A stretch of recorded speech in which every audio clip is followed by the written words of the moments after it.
Hello everybody, welcome to clarity with Manas. आज मैंने सोचा कि जो मैं स्टॉक मार्केट एनालिसिस, कंपनी को कैसे एनालाइज किया जाए, उसके बारे में जो मैंने पास्ट में वीडियोस बनाए हैं, उसमें मैंने एक टर्म यूज किया है, business model analysis. I thought कि मैं थोड़ा सा बताऊं कि बिजनेस मॉडल एनालिसिस क्या होता है with some examples. And I have thought of starting a series जिसमें कि मैं अलग अलग सेक्टर्स की कैसे आप बिजनेस मॉडल एनालिसिस कर सकते हैं और इसमें क्या सेक्टर स्पेसिफिक टर्म्स होते हैं जो आपको ध्यान में रखनी चाहिए, जो आपको पता होना चाहिए जब आप उस सेक्टर की कुछ कंपनीज की एनालिसिस करें, पीयर टू पीयर रिव्यूज करें। क्योंकि जब आप एक सेक्टर की एनालिसिस करेंगे और उसकी डिफरेंट कंपनीज को आपस में कंपेयर करेंगे, तभी आप समझ पाएंगे कि किसका बिजनेस मॉडल बेटर है, किस पैरामीटर्स में कौन सी कंपनी बेटर कर रही है। तो ये एक सीरीज में शुरू कर रहा हूँ जिसको आप देख करके हर वीडियो में हम एक नए सेक्टर की बात करेंगे और उस सेक्टर को आप समझ सकते हैं कि उसमें कौन से ऐसे टर्म्स होते हैं सेक्टर स्पेसिफिक जो आपको पता होना चाहिए और कैसे उन टर्म्स को आप अलग अलग कंपनीज के बीच में कंपेयर कर सकते हैं। आज हम जिस सेक्टर की बात करेंगे वो है वैल्यू रिटेल। बेसिकली जो रिटेल सेक्टर होता है, जो अलग अलग स्टोर्स खोल के कंपनीज अपना सामान बेचती हैं, उसमें एक पर्टिकुलरली सब सेक्टर है वैल्यू फैशन रिटेल, जो पिछले कुछ सालों से काफी अच्छा कर रहा है। तो वैल्यू फैशन रिटेल का मतलब ऐसा है कि ये ऐसी कंपनीज जो अपने स्टोर्स में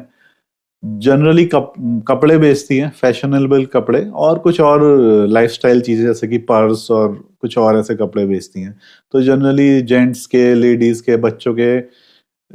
फैशन रिटेल कपड़े बेचने। और इसमें वैल्यू फैशन का मतलब ये है कि ये बहुत महंगे, बहुत ही हाई कॉस्ट कपड़े नहीं है। ये एक नॉर्मल कॉस्ट के कपड़े हैं और इनफैक्ट इनका मेन जो बिजनेस आइडिया है ना, वो ये है कि जनरली जो टायर 2 सिटीज में, इवन टायर 1 सिटीज में भी आपको जो नॉन ब्रांडेड कपड़े मिलते हैं नॉर्मल स्टोर्स में, जो आप देखेंगे अनब्रांडेड कपड़े,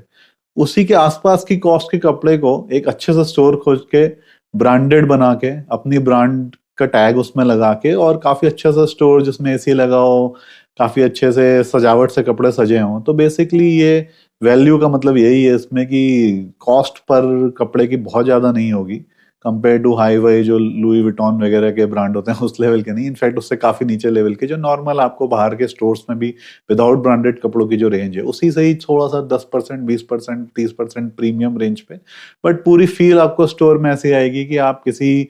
हाई एंड मॉल में हैं जहाँ पे अच्छे से एसी लगा हुआ है, कोई आपको वहां पे बताने के लिए भी है कि किस कपड़े की क्या रेंज है, और फैशनेबल कपड़े जो देखने में काफी अच्छे लगे। ये जो ओवरऑल सेक्टर है ये इतना ज्यादा ग्रो पिछले कई सालों में, 4 5 6 सालों में करा है, उसका एक मेन रीजन ये भी है कि आजकल हर किसी को स्टाइलिश कपड़े चाहिए। मोस्टली यंगस्टर्स को, आज के जो 20 से लेकर 30 साल के बीच में, इवन उससे छोटे भी टीन्स में भी, उनको स्टाइलिश कपड़े चाहिए, देखने में अच्छे लगे हैं, बहुत सारी वैरायटी चाहिए, अलग अलग कलर्स चाहिए। और इस टाइप की जो फैशन डिजाइनिंग है वो ये कंपनीज बेटर कर पाती हैं और बहुत ज्यादा इनके कपड़े चीप भी नहीं लगते और बहुत महंगे भी नहीं होते। और इनका मेन यूएसपी यही है कि कस्टमर को बहुत सारी चॉइसेस देना और अच्छा शॉपिंग एक्सपीरियंस भी करना। और इसके जो मेनली एग्जांपल्स हैं कुछ कंपनीज के, मैं नाम लूंगा, ये कोई रिकमेंडेशन नहीं है, आप जस्ट इनको जाके चेक कर सकते हैं। जैसे कि ट्रेंट एक कंपनी है जिसका कि ब्रांड है जूडियो, जिसके कि बहुत सारे स्टोर्स पिछले कुछ सालों में लिखे हैं। और V2 रिटेल एक कंपनी है जो काफी तेजी से ग्रो कर रही है अभी। बाजार स्टाइल है, इवन वी मार्ट भी है, ऑल्दो वी मार्ट और भी चीजें बेचती है बट वैल्यू फैशन रिटेल भी उसका बड़ा पार्ट है। इवन विशाल मेगा मार्ट अगर आप देखेंगे वो नॉर्मल ग्रोसरीज भी बहुत सारी बेचती है, बट ये जो कपड़े बेचना भी उसके बिजनेस का एक इम्पोर्टेंट पार्ट है। इवन डीमार्ट है जिसकी बहुत सारी और भी चीजें उसके बड़े बड़े मेगा स्टोर्स में बिकती है, बट ये भी उसका एक मेजर पार्ट है। और पास्ट में कंपनीज रही हैं, बिग बाजार जो अब तो है नहीं, बट उसने भी पास्ट में इस टाइप का बिजनेस किया है। तो कोई भी कंपनी आप एनालाइज करें तो जो देखिए नॉर्मल प्रॉफिट लॉस स्टेटमेंट है वो तो आपको समझ में आना ही चाहिए कि सेल्स क्या होती है, ग्रोथ सेल्स में कितनी है, प्रॉफिट क्या है, प्रॉफिट आफ्टर टैक्स, ये सब के मैंने वीडियोस अपने चैनल में बना रखे हैं, आप जाके चेकआउट कर सकते हैं। तो ये सब तो आपको इस कंपनीज में चेक करना ही है। बट अगर आप एक वैल्यू रिटेल स्टोर को देखेंगे, इनफैक्ट कोई भी रिटेल स्टोर को देखेंगे जो कि इस टाइप से बेच रहा है, हो सकता है वैल्यू के अलावा, मतलब फैशन कपड़ों के अलावा कुछ और भी बेच रहा हो, तो कुछ स्पेसिफिक टर्म्स है जो आपको समझ में आना चाहिए। तो सबसे पहले एक टर्म है वॉल्यूम ग्रोथ। वॉल्यूम ग्रोथ का मतलब ये है कि जो सेल्स ग्रोथ होती है उसमें कितना एक्स्ट्रा वॉल्यूम से सेल किया वो भी है, और अगर आपने कुछ प्राइस बढ़ाई है वो भी है। तो वॉल्यूम ग्रोथ होती है कि सिर्फ वॉल्यूम में कितना ग्रोथ हुआ है। जो आपने पर पीस आइटम की कॉस्ट किसी वजह से बढ़ा दी, इन्फ्लेशन की वजह से या नॉर्मल आपका रॉ मटेरियल कॉस्ट बढ़ने की वजह से, तो कोई एक आइटम है आपने 100 रुपए से अगर 110 रुपए का कर दिया इस साल, तो ये जो 10 रुपए की ग्रोथ है ये उसमें नहीं आएगी। बट आपने 10 आइटम की जगह इस बार अगर 20 आइटम बेचे हैं तो ये वॉल्यूम ग्रोथ सिर्फ आएगी। तो वॉल्यूम ग्रोथ को समझना इसलिए इंपॉर्टेंट है क्योंकि जो ओवरऑल ग्रोथ है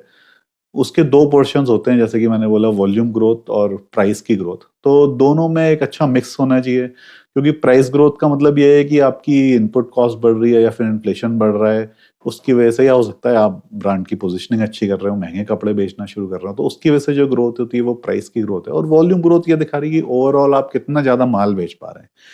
तो सिर्फ एक ही टाइप की ग्रोथ से काम नहीं चलता है, दोनों का एक हेल्दी मिक्स होना चाहिए। तो सबसे पहले आपको ये समझना है कि जो नॉर्मल सेल्स रेवेन्यू में ग्रोथ हुई है उसमें से कितने वॉल्यूम ग्रोथ है और कितनी प्राइस की ग्रोथ है, ताकि ऐसा ना हो कि सिर्फ अगर वॉल्यूम ग्रोथ ही हो रही है और प्राइस में ग्रोथ नहीं हो रही है। इसका मतलब हो सकता है कि कंपनी अपना प्राइस नहीं बढ़ा रही है या प्राइस थोड़ा सा कम कर रही है, जिसकी वजह से वो सिर्फ वॉल्यूम ग्रोथ कर रही है, और हो सकता है कि मार्जिन उससे कम हो रहे हो।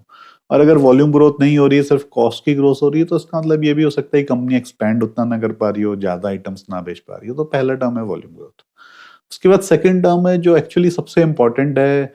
समझने के लिए किसी भी रिटेल कंपनी को, वो है SSSG, मतलब कि सेम स्टोर सेल्स ग्रोथ। इसका मतलब ये है कि देखिए, हर क्वार्टर में हर साल कंपनी कुछ नए स्टोर्स खोलती है, तो जो ग्रोथ निकल के आएगी उसमें नए ग्रोथ की सेल्स भी होगी, नए स्टोर्स की सेल्स भी होगी और पुराने स्टोर्स की सेल्स भी होगी।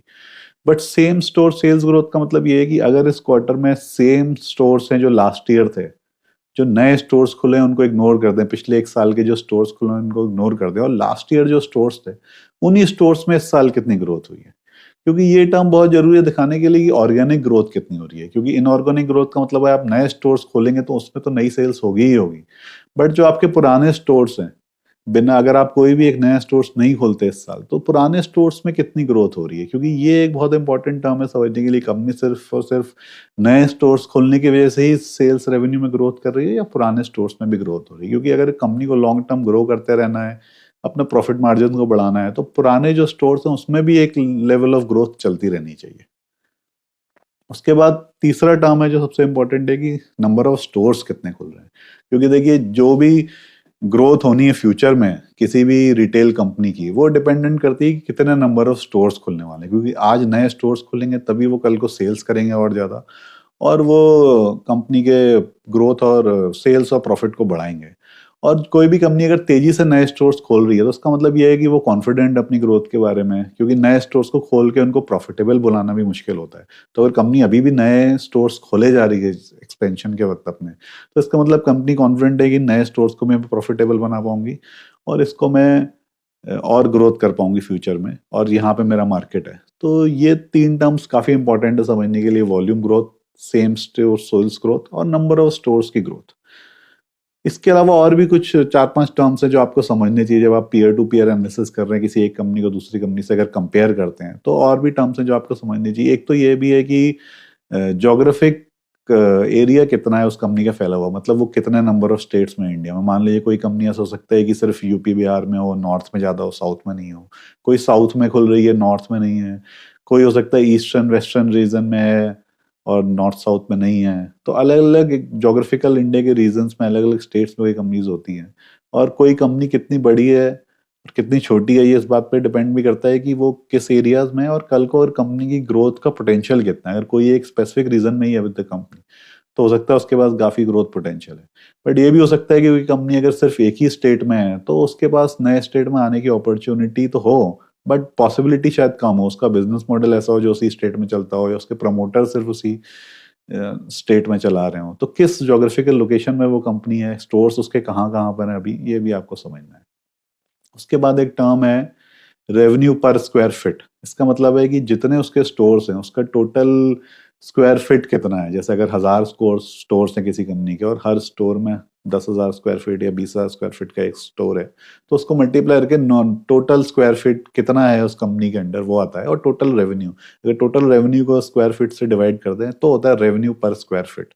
जो कि बहुत अच्छा मैट्रिक्स है कंपेयर करने के लिए एक कंपनी को दूसरी कंपनी से, कि हर स्क्वायर फीट में अगर similar business model, similar type की चीजें बेच रही है कंपनी, तो रेवेन्यू पर स्क्वायर फीट वो कितना बना पा रही है, और आपको हर क्वार्टर में देखना है कि ग्रो कर रहा है ये पर रेवेन्यू स्क्वायर फीट की नहीं ग्रो कर रहा है। ऐसी एक और भी आइटम है कि बिल वैल्यू पर कस्टमर, मतलब जितने कस्टमर्स आ रहे हैं उस कंपनी में, हर पर्सन की, एक बंदे की एवरेज बिल वैल्यू कितनी है। इससे ये समझ में आता है कि अगर स्मॉल बिल वैल्यू है तो मतलब थोड़े लोअर लेवल के कस्टमर्स उसके पास आ रहे हैं जिसकी परचेसिंग पावर अभी कम है, और अगर ये ग्रो कर रहा है पर वैल्यूबल, इसका मतलब धीरे धीरे परचेसिंग पावर कस्टमर्स की बढ़ रही है। और इसके अलावा एक और भी टर्म है, मैंने यहाँ पे नोट करके रखे थे ये टर्म्स, एवरेज सेल्स पर आइटम। इसका मतलब ये है कि एक आइटम जो है वो कितने का है, तो जितने नंबर ऑफ आइटम्स कंपनी ने साल या इस क्वार्टर में सेल किया और कितना रेवेन्यू आया उसको डिवाइड करके एवरेज सेल्स पर आइटम, अगर ये बढ़ रहा है तो इसका मतलब ये है कि कंपनी थोड़ा थोड़ा प्रीमियम प्रोडक्ट्स की तरफ जा रही है, क्योंकि उसका एक कोई जो आइटम है उसकी एवरेज कॉस्ट जो है बढ़ रही है। अगर कंपनी टी शर्ट्स बेच रही है 300 रुपए की, और शर्ट्स बेच रही है 500 की, और जीन्स बेच रही है 1000 रुपए की, तो कुछ एवरेज 700 निकल जाएगा। धीरे धीरे कंपनी 1000 की जगह 1200 की जीन्स बेचना शुरू कर देगी, तो उसका एवरेज वैल्यू ऑफ सेल्स पर आइटम, मतलब एक आइटम की कितनी एवरेज कॉस्ट है, वो अगर बढ़ रही है तो उसका मतलब वो महंगे कपड़े बेच रही है, और शायद धीरे धीरे थोड़ा थोड़ा प्रीमियमाइजेशन की तरफ जा रही है, उसके मार्जिन बढ़ सकते हैं इसकी वजह से।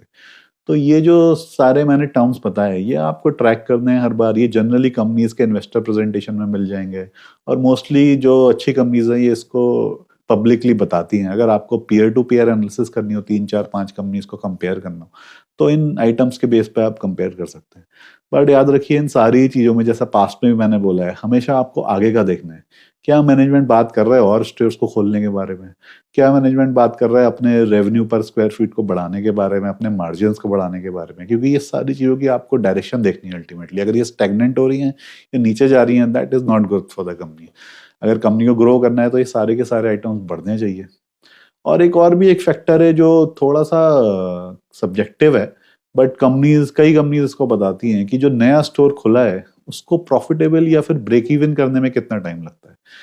तो ये बहुत ही एक इंपॉर्टेंट फैक्टर है, क्योंकि कंपनी इस क्वार्टर पे, इस मंथ में कोई स्टोर खोल रही है, जब वो ब्रेक इवन हो जा रहा है कुछ महीनों में मान लीजिए, उसके बाद ही कंपनी को कॉन्फिडेंस आता है कि वो और स्टोर्स खोले, या अगर पास्ट के स्टोर्स ब्रेक इवन होते जा रहे हैं तभी वो कंपनी आगे भी ग्रोथ करती रहेगी। तो जनरली कॉन कॉल्स में, प्रेजेंटेशन में लोग ऐसा बताते हैं कि कितना टाइम लग रहा है उसको एक नए स्टोर को ब्रेक इवन करने में, और जितना कम टाइम होगा एक नए स्टोर को ब्रेक इवन करने में,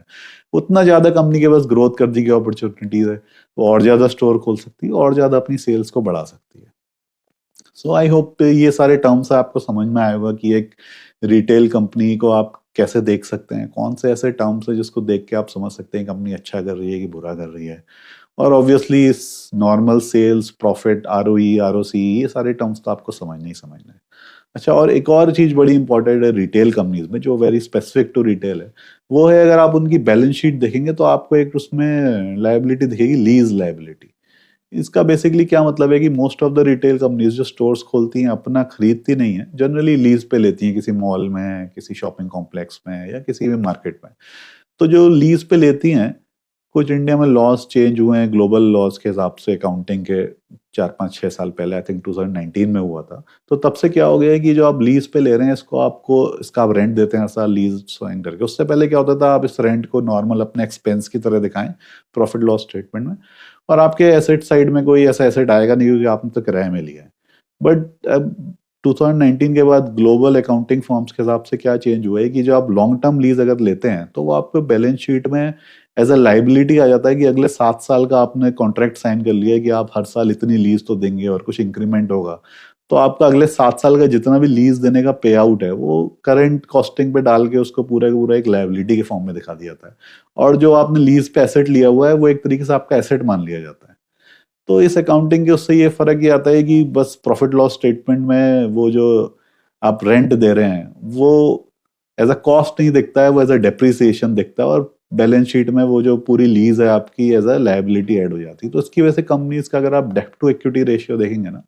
वो आपको ज्यादा दिखेगा रिटेल कंपनीज का इस नए अकाउंटिंग फॉर्म में, क्योंकि ये सारा का सारा जो लीज अगले 7 साल की देनी है, जो कॉन्ट्रेक्चुअली उन्होंने कॉन्ट्रैक्ट साइन कर लिया किसी के साथ, वो सारी की सारी लीज उनकी एक लायबिलिटी के फॉर्म में उनकी डेप्ट में आ जाती है और उनका डेप्ट बढ़ जाता है। तो ये आप ध्यान रखिए, अगर आपको डेट टू इक्विटी काफी ज्यादा लगे इन कंपनीज का, लीज लायबिलिटीज को देख लीजिए, क्योंकि वो अल्टीमेटली अकाउंटिंग में दिखा तो रहा है डेट, बट एक तरीके से वो एक ऑब्लिगेशन तो है देने का। बट अगर स्टोर बंद हो गया तो कंपनी ऑब्वियसली उसको बंद भी कर सकती है और वो लीज अपने आप बंद हो जाएगा। कुछ ना कुछ उसमें ऊपर से पेनल्टी देनी होगी, बट वो एक तरीके से लोन नहीं लिया हुआ है कंपनी ने, कि उसका कॉन्ट्रेक्चुअल ऑब्लिगेशन है। अगर वो चलते रहा स्टोर तो ऑब्वियसली वो हर साल का, हर महीने का रेंट देता रहेगा, और जैसे जैसे वो रेंट देते रहते हैं वो लीज लायबिलिटी अपने आप कम होती रहती है, और जो रेंट वो देती है वो एक तरीके से डेप्रिसिएशन की तरह काउंट होता है। थोड़ा सा टेक्निकल टर्म है ये, बट जस्ट एक समझने के लिए आपको कि डेब्ट टू इक्विटी रेशियो क्यों ज्यादा दिखता है कई बार रिटेल कंपनीज को, और ये सारी रिटेल कंपनीज के ऊपर एप्लीकेबल है, कोई वैल्यू फैशन रिटेल स्पेसिफिक नहीं है। और इसके अलावा जो नॉर्मल टर्म है, इन्वेंट्री, कैश फ्लो, वो सब आप देख ही सकते हैं, इसके ऊपर मैंने पास्ट में वीडियोस बनाए, आप उनको जाके चेकआउट कर लीजिए कि एक ग्रोइंग कंपनी की इन्वेंट्री और कैश फ्लो को आपको कैसे समझना है। और इस सेक्टर को अगर आप समझना चाहते हैं तो 2 4 5 कंपनीज के जिनके मैंने पास्ट में भी नाम लिए, Trend, V2 Retail, V Mart, Vishal Mega Mart, इन सब के जाके आप प्रॉफिट लॉस स्टेटमेंट्स चेक करिए, बैलेंस शीट चेक करिए, जो टर्म्स मैंने सारे शेयर करिए, सारे टर्म्स चेक करिए, आपस में कंपेयर करिए, आप खुद ही समझ जाएंगे कि कौन सी कंपनी अच्छा कर रही है, कौन सी कंपनी की ग्रोथ अच्छी है, कौन सी कंपनी का मैनेजमेंट क्या कह रहा है। और देखिए, फ्यूचर को एस्टिमेट करने के लिए जो बेस्ट तरीका है वो यही है कि आप इनके ओनर्स जो एक्चुअली में इन कंपनी को रन कर रहे हैं उनकी बात सुने, ना मेरी बात सुने, ना किसी एनालिस्ट की टीवी में बात सुने, बल्कि खुद से जाके आप चेक करिए कि इनके ओनर्स और प्रमोटर्स क्या कह रहे हैं कॉन कॉल्स में और टीवी इंटरव्यूज में। और मैं जो इस टाइप के वीडियोस बना रहा हूँ, मैं कुछ ऐसे अपनी स्क्रीन शेयर नहीं करता, कुछ प्रेजेंटेशन नहीं दिखाता, या फिर कोई ऐसे ग्राफ्स या कोई एनिमेशन नहीं दिखाता, बट आई होप जिस तरीके से मैं समझा रहा हूँ वर्बली आपको समझ में आ रहा हो। और इस तरीके से समझाने का एक फायदा ये भी है कि जो